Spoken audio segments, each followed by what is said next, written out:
Good evening and thank you for joining us. Nearly 8 years after heavy rains caused extensive flood damage around Thunder Bay, a class action lawsuit involving local property owners will be heading to trial. In May of 2012, hundreds of homes saw their sewers back up, mainly in the East End. Lawyers for the city and a Toronto law firm entered mediation this week, but they failed to reach a resolution. Jonathan Wilson reports.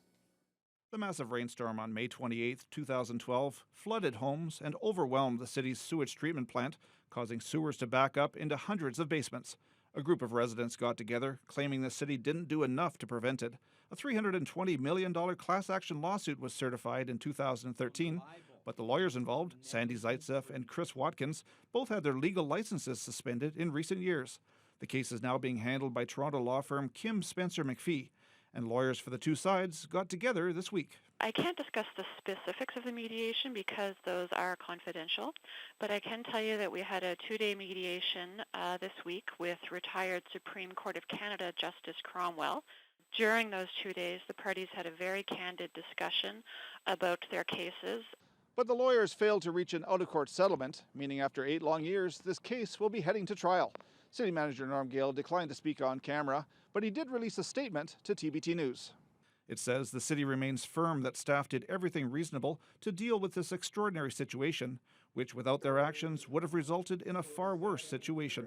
Class action lawyer Megan McPhee says they spent a long time working to prove otherwise. We have spent 8 years collecting data, that's engineering data, rainwater data, information from over 1,400 households, detailed claim information.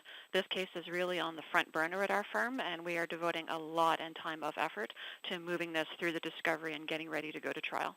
Gale says while it is unfortunate that this matter continues unresolved, the city remains resolute in refuting the claim and will resolve the matter before the courts should that be the only alternative. There's no firm timeline for a trial, but McPhee has a message for the several thousand city property owners who were affected.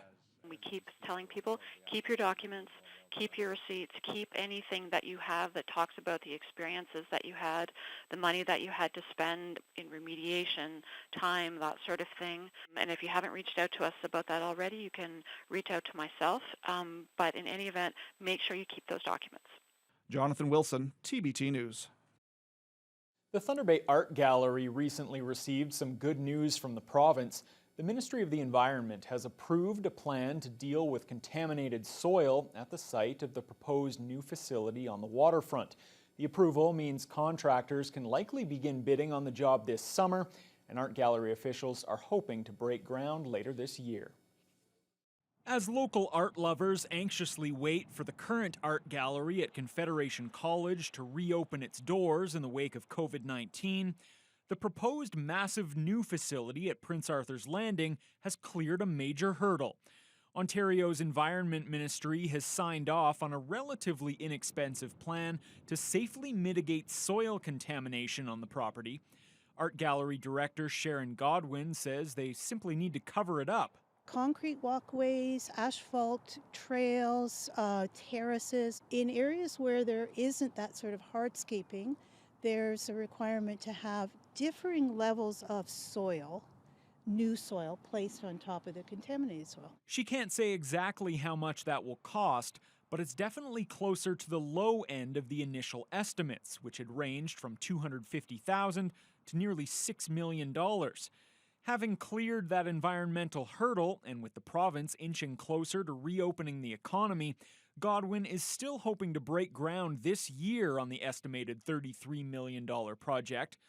Public fundraising has been suspended due to COVID-19, but that campaign will start up again soon. The goal is to reach $3.5 million in public funds. We have raised over $2.5 million of our community campaign. And we're just over $30 million with all the government funding. The province and Ottawa have committed $21.8 million, and the city has kicked in $5.7 million. Thunder Bay's mayor says he's eagerly looking forward to opening up more city services. The provincial government this week removed restrictions on a range of retail operations to help kickstart Ontario's economy. And Mayor Bill Morrow says he hopes some key city activities will also be allowed to go ahead soon. Avery McRae has the story. Thunder Bay Mayor Bill Morrow says the city is chomping at the bit to reopen city services. The go-ahead has already been given to get operations like marinas and golf courses ready to go when the provincial government deems it safe. The city's Municipal Emergency Control Group continues to meet weekly to monitor the situation, but the mayor says just because the province decides it will allow something to open, it doesn't necessarily mean Thunder Bay will follow suit right away. For example, Canada Games Complex. If they said you can start to do X with the complex, I would be a little more reluctant to move in that regard to try and offer a full reopening there. That's not likely to happen because the limit of up to 5 is still in place. But to answer your question, there may be some examples where the city can pull back and say, we're not ready to do that yet. I think there will be some where we can say, yes, absolutely. We can see how that can be accommodated. On Tuesday, the mayor will host his second virtual town hall at 7 p.m. He will be joined by CEO of the Community Economic Development Commission, Eric Zakrzewski. Thunder Bay residents will have the chance to receive answers about the economic recovery in the city and how they will be able to help businesses in these difficult times. I'll be in a position to talk about some of the things that are being contemplated at the city level, some good ideas that I just got this morning from other mayors around the province of Ontario. So it'll be an information gathering exercise or a way for us to convey to the community what we can do, what we can expect, what the provincial prescriptions are that are looking like they're being lifted so that people will know, and an opportunity for the public to ask us questions, and we'll do our best to answer those. Residents can submit questions until noon on May 11th on the city's website. Questions will also be taken live via phone and through an online chat during the broadcast. Avery McRae, TBT News. As the regional hospital slowly shifts its emphasis from coronavirus to a more normal service, its COVID-19 incident manager says he believes Thunder Bay will be able to avoid a significant second wave when the time comes. Dr. Stuart Kennedy knows a resurgence is inevitable, but with continued effort to maintain proper hygiene and social distancing, he expects a manageable second wave for the city and the region. Corey Nordstrom has more. Thunder Bay is already reaping the benefits of a swift pandemic response, recently seeing a drop in the number of confirmed cases. But with more and more precautions being lifted in the coming weeks, a second wave is expected. The hospital's COVID-19 incident manager, Dr. Stuart Kennedy, is confident that if locals continue following the advice of public health, that second wave will be a splash rather than a tsunami. I still believe we can avoid any significant second wave. Will there be an increase? There's going to be an increase. Will we have a significant surge? I believe we will not if we continue to follow those rules. Currently, the regional hospital has just one person with the virus now stable in their intensive care unit. And numbers haven't changed much for the last 10 days, with 19 presumptive cases awaiting test results, including 7 in their COVID unit. The hospital had also begun reopening some surgeries that had been put off to deal with the pandemic, shrinking that COVID unit to 15 beds. And Kennedy says if the second wave is worse than expected, they're set up to reverse their latest actions. We're right in line with all those parameters. At this point in time, we're still doing priority, surgeries. And we may have been more aggressive in canceling some surgeries in other hospitals. So we're maybe just be catching up with the other hospitals who may not have canceled as many surgeries as we have done. Earlier in the week, the province set parameters hospitals would need to abide by to reopen their surgery departments. Every increase in services we're doing has a plan to get back into a COVID management plan in case our numbers come up.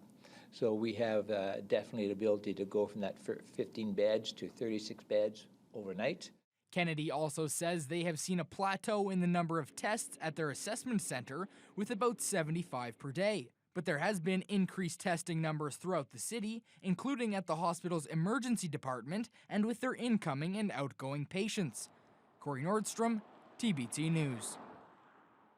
Premier Doug Ford is facing heat for visiting his cottage over the Easter long weekend. At the time, Ford had been urging people to stay away from their vacation homes as the pandemic took hold in the province. Ford's office confirms he did visit his Muskoka cottage to check on the plumbing. The Premier drove himself up, and they say he only stayed for half an hour. This week, Ford has urged people to temper their desire to head to cottages. Opposition MPPs call his trip on the Easter weekend absolutely unacceptable. The company that owns and operates Sunset Memorial Gardens on Oliver Road has had a change of heart. After originally saying the cemetery would be closed for the Mother's Day weekend, it's now been decided that it will stay open. Officials with Arbor Memorial announced a few weeks ago that Sunset Gardens would be closed this weekend in order to abide by provincial social distancing standards. There were concerns about large groups of people coming there for Mother's Day. Many of the company's other cemeteries across Canada will be closed, but Sunset will now remain open. Only the cemetery grounds will be accessible. All mausoleums, outdoor structures, and buildings will be closed. The company says it'll have added staff and security to ensure the safety of those who come to pay their respects. All visitors are to practice proper social distancing from those who don't live in the same household.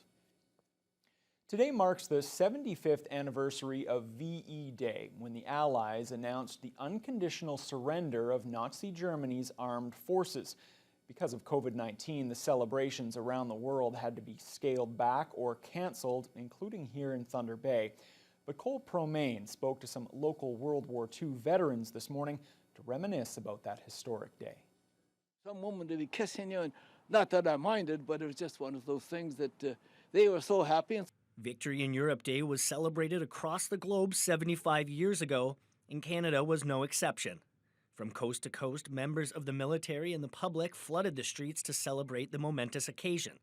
93-year-old Navy vet Roy L'Amour says it was certainly a day to remember. We were in Calgary, and all of a sudden we heard the news, and the people on the streets were going crazy. In fact, they were riding on top of the old days with the streetcars. It was something, and I don't think I kissed many people in all my life. And it was an experience, but it was good news to hear when the war was over. 98-year-old Mo Nelson is a frequent participant in Remembrance Day ceremonies in Thunder Bay.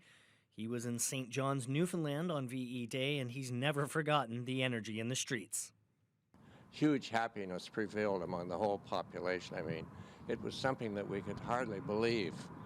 And we were all out in the streets and talking and congratulating each other. We call those the hell years. You think you're having trouble here, now wait until this is all over. We had to wait 5 years before we got home.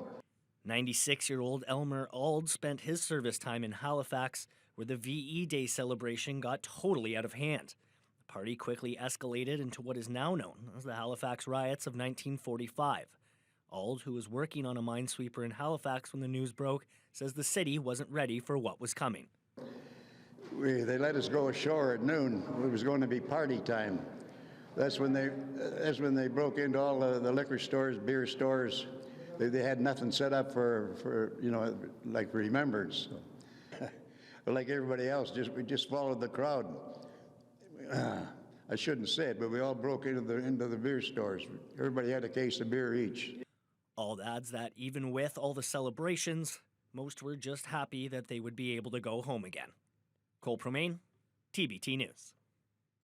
As many people expected, Thunder Bay's Canada Day celebrations and Live on the Waterfront concert series are among the casualties of COVID-19. But city officials are looking at some virtual programming to replace those events. With public safety in mind, they're planning innovative ways to deliver events while avoiding large gatherings. The ideas are still in the early stages, but they'll include performances, follow-along family-friendly activities, and messages from dignitaries and sponsors. More details are expected closer to Canada Day. Meanwhile, the city has also announced limited marina operations will begin on May 15th. Boat owners will be able to bring their vessels into the slips at the marina, but only for docking and early season maintenance. Relaxing and socializing on boats is not permitted at this time. All right, Fiona, we don't have to dive into the insanity that happened yesterday with the snow going sideways and the frozen.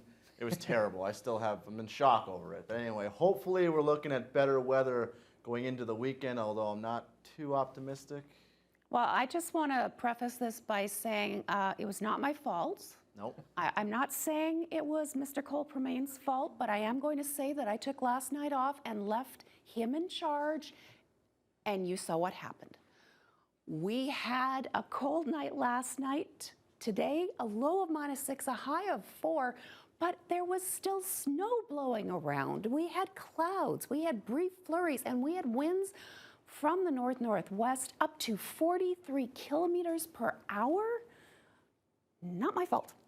Okay, let's take a look at what's happening though. There is sunshine to the west though. Unfortunately, not much in the way of warm temperatures.